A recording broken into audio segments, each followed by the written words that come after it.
To set Air View or S Pen hover to preview only on Samsung Galaxy S24 Ultra, swipe down the top of the screen and then tap setting icon. Scroll down the screen to find Advanced Features. Tap Advanced Features. Tap S Pen. Next, tap Air View. If this menu is still off, you can tap the on-off switch until the switch turns blue to turn it on. Next, select Previews Only. To see how this feature works, we will try it while using Note apps. To do so, open Note apps.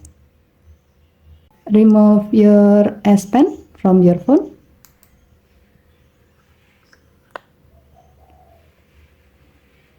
Now hover your S Pen on a note.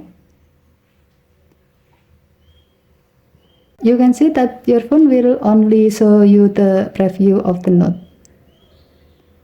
You can also scroll through the list of your note by hovering your S Pen at the bottom of the list to scroll down, or at the top of the list to scroll up. Okay, thank you for watching. Please help to like and subscribe. Have a nice day.